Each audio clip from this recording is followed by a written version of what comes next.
Olá amigos, sejam bem-vindos a mais um vídeo do meu canal. Eu sou o Lucas Kinaito e vamos falar sobre uma das histórias mais legais da história da Fórmula 1, o tricampeonato de Michael Schumacher. Não é o tricampeonato de apenas assim de um cara que foi heptacampeão, mas um momento em que ele fez uma das maiores consagrações de sua carreira e encerrou um jejum histórico de 21 anos da equipe italiana sem ganhar o Mundial de Pilotos, né? A Ferrari, que é a equipe mais tradicional da história da Fórmula 1 e talvez a escuderia de automobilismo mais grandiosa da história. Então, assim, a gente tem a Ferrari como algo assim, é mítico, né? É uma entidade do esporte a motor, e a questão é que é uma equipe que nem sempre foi um padrão de eficiência, por exemplo, hoje não é, inclusive já está em outro jejum, né? Porque desde 2007 a Ferrari não é campeã de pilotos, né? Teve aí os seus momentos ali por volta de 2012, né? Quando o Alonso ficou a 3 pontos do título, até 2010 o Alonso ficou a 4.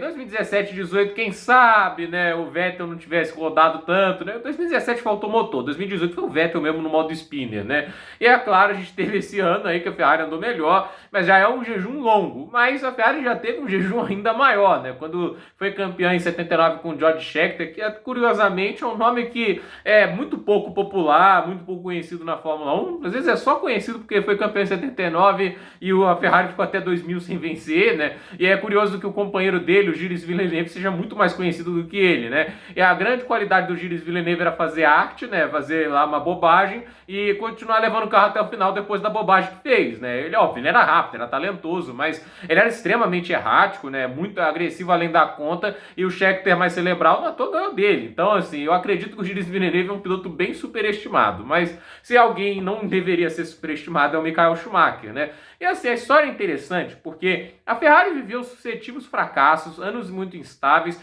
e ela tentou de tudo, né? Fazia apostas meio doidas, né? Foi atrás do Mansell em 89, acho que 89, né? Ou 90.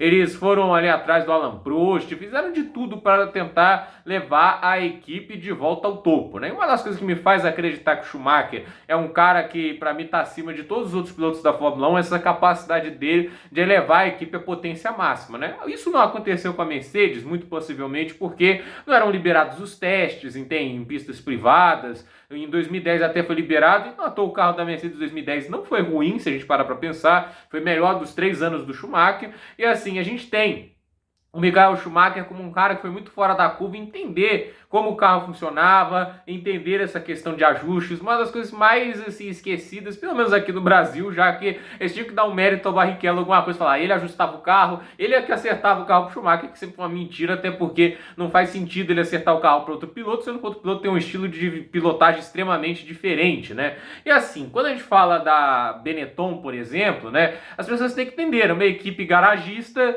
uma equipe que acho que veio até de uma fábrica de roupas, competente, ela sempre foi uma equipe que sempre estava conseguindo seus pódios lá, mas tinha a ambição de ser uma equipe de ponta, né? E eles tentaram, Nelson Piquet também, né? Assim como Ferrari, mas a grande aposta deles que foi no Schumacher, um piloto jovem que surpreendeu na Jordan, né? Ele já mostrou resultados a jogo em 92, o carro já foi bem melhor, em 93 também o carro já mostrava mais progresso, melhorava muito em ritmo de corrida, em 94 foram campeões, em 95 também, então assim, o cara em 3 anos, né? Ele transformou a Benetton de uma equipe de médio escalão para uma equipe campeã mundial. E no 4º ano, campeão mundial de pilotos e construtores. Foi a história que ele fez. E o Luca de Montezemolo, olhando esse retrospecto do Schumacher, pensou, esse é o cara que falta para a equipe. Inclusive, Luca de Montezemolo não teve sucesso com Alain Prost e estava querendo o Ayrton Senna para a equipe, né? Mas convenceu o Senna a ir para a Ferrari para reconstruir. Eu não sei se ele faria isso, porque o Senna queria desesperadamente ir para a Williams em 94, porque era o melhor carro naquela época, era a equipe que estava mais se destacando,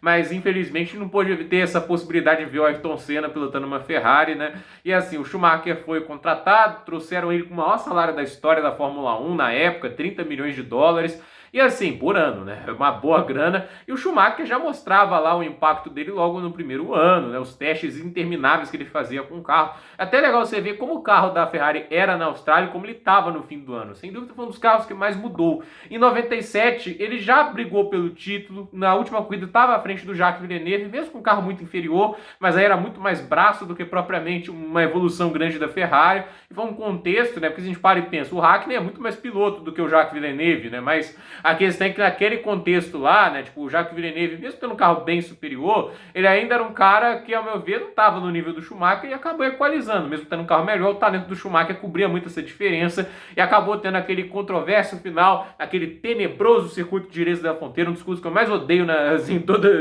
história do automobilismo, em que o Schumacher teve uma mangueira, se não me engano, acho que de radiador rompida, o carro começou a perder desempenho e ele tentou tirar o Villeneuve da corrida, e aí ele foi o primeiro, assim, fracasso, né, na tentativa de lutar, de colocar a Ferrari de volta com o título de pilotos nas mãos. Aí em 98 estava bem no campeonato, aí acontece aquela batida com o Coulthard e ele acaba perdendo 10 pontos preciosos naquela corrida, pode ter sido fundamental para que, na verdade até foi, para que ele não fosse campeão em 98, e assim, vai para a última corrida, estava ali próximo do Hakkinen, precisava ganhar para ser campeão, mas o que aconteceu? Teve que largar de último, recuperou para terceiro, mas forçou tanto o carro que o pneu estourou, né? E assim, o Schumacher parecia sempre uma coisa dar errado. Em 99 a McLaren foi uma bagunça, nada dava certo, uma quantidade interminável de erros, só que aconteceu no Grande Prêmio da Inglaterra, os freios quebraram, antes ali, depois da reta do hangar, ele não teve como frear o carro, bateu uma velocidade, esperou 250 por hora, quebrou a perna, perdeu 6 corridas, inclusive é até meio fácil de achar que o Schumacher ganharia aquele título, porque o Ed Irvine, que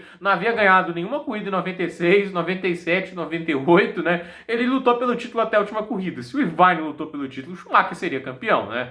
E assim, nada dava certo, então 2000 era o ano, mas parecia um ano meio que de maldição também, porque parecia um roteiro repetido. O Schumacher começou a temporada ganhando na Austrália, no Brasil e em San Marino, e o Mika Hakkinen, que era o principal rival, ele abandonou tanto na Austrália quanto no Brasil e chegou em segundo em San Marino, mas o Hakkinen começaria a virar pouco a pouco, né? Mas até o Grande Prêmio do Canadá, quando a gente tem o Grande Prêmio do Canadá, que o Schumacher ganha, o Hakkinen chega em quarto, parecia um título tranquilo, porque ele tinha 22 pontos de vantagem para o Hakkinen, na época que as vitórias valiam 10. Hoje 22 pontos não parece tanta coisa assim, né? Porque a vitória vale 25 e tem ponto para a volta mais rápida. Aí aconteceu o quê? Abandonos atrás de abandonos, né? Ele abandonou na França e acho que na Áustria e na Alemanha, o Grande Prêmio da Alemanha em 2000, primeira vitória do Barrichello, ele nem sequer passou da primeira volta, tinha um incidente na largada que tirava ele. E nessas corridas que aconteceu, Hakkinen segundo na França, Hakkinen ganha na Áustria e na Alemanha a Hakkinen chega em segundo, o Barrichello até ajuda o Schumacher chegando ali na primeira posição e pedindo uma vitória do finlandês. E a vantagem que era enorme, né, já de 22 pontos, né, ela caiu para zero, porque no final das contas, 2 segundos lugares deram 12 pontos, valia 6 na época, e uma vitória deu 10, então o Schumacher viu uma vantagem gigante e confortável, basicamente reduzida a zero. E aconteceu o quê? Grande Prêmio da Hungria, vitória de Mika Hakkinen na corrida seguinte. No Grande Prêmio da Bélgica, o Schumacher deu um espetáculo na chuva, mas foi para a pista seca, o carro da McLaren foi melhor, vitória de Mika Hakkinen com uma das maiores ultrapassagens da história da Fórmula 1. Então, restavam 4 corridas, a vantagem de Mika Hakkinen era de 8 pontos. Então, assim, ele estava numa situação que tudo começou a dar errado no final da temporada. Se a gente pensa no Grande Prêmio da Alemanha, o cara foi abarroado pelo Fisichella, não teve culpa nenhuma desses incidentes. Então, assim, era aquele negócio, parecia uma coisa que perseguia o cidadão, estava pilotando quase sempre muito bem, mas no final sempre uma coisa dava errado. Aí deu um troco no Grande Prêmio da Itália, ganha em casa com a Ferrari, porém Hakkinen chegou em segundo, então a vitória do Michael Schumacher reduziu a vantagem para 4 pontos, mas Hakkinen ainda liderava. E os Estados Unidos, a sorte sorriria para Schumacher, porque Hakkinen iria abandonar e ele ganharia a corrida e foi para o Grande Prêmio do Japão, líder do campeonato. Então, assim, ele tinha uma vantagem que naquele momento era de 6 pontos, né? E havia ganhado mais corridas. Naquela época o Hakkinen havia ganhado 4 corridas e o Schumacher já havia ganhado 7. Então, assim, o Michael Schumacher precisava vencer para ser campeão no Japão e foi uma corrida para mostrar todo o talento do Schumacher em questão de ritmo de corrida. Para mim, o melhor piloto na história em ritmo de corrida, se a gente pensar em volta lançada, Ayrton Senna, na chuva, tá? Entre Schumacher e Senna, eu acho que o Senna leva até uma vantagem, porque acho que as corridas de chuva do Senna são até mais espetaculares, né?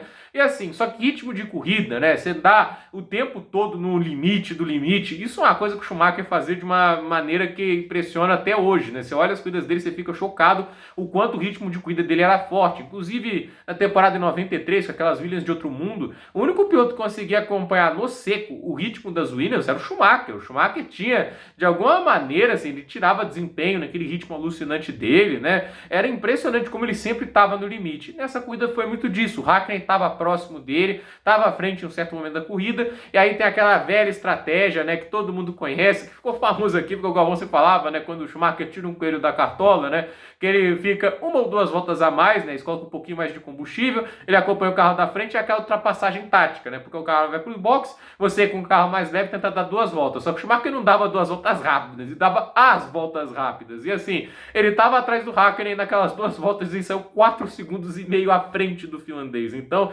isso mostrou o quanto o Schumacher foi, assim, brilhante naquela corrida, venceu o Grande Prêmio do Japão e encerrou um jejum histórico da Ferrari. E assim, é uma história de muita dedicação, comprometimento, um cara que treinava de manhã, de tarde, de noite, andava o equivalente a quase 3 corridas em Fiorano só para colocar a Ferrari como melhor equipe de novo. E assim, começou uma história extraordinária, porque se a gente parar para pensar, foi aí que começou um domínio que perduraria 5 anos, né? Depois foram anos de luta, 96, 97, 98, 99, 4 temporadas, 2 em que ele bateu na trave para ser campeão, uma que ele acabou tendo aquele problema do Grande Prêmio da Inglaterra, em 96 não teve o carro, evidentemente, era um ano que ele começaria seus trabalhos na Ferrari, então assim, foram anos de luta para depois ter 5 anos de uma glória que ele escreveria histórias que a Fórmula 1 até hoje nunca viu igual, né? Ganhar 12 das primeiras 13 em 2004, trazer todas as corridas no pódio como fez em 2002, ganhar com 6 corridas de antecedência como fez em 2002, o título de 2001 também foi uma coisa extraordinária. Então assim, o Michael Schumacher, ele começaria a escrever o maior domínio da história da Fórmula 1 por parte de um piloto em 5 anos seguidos, né? Ele é o único na história a ter sido campeão 5 vezes consecutivas.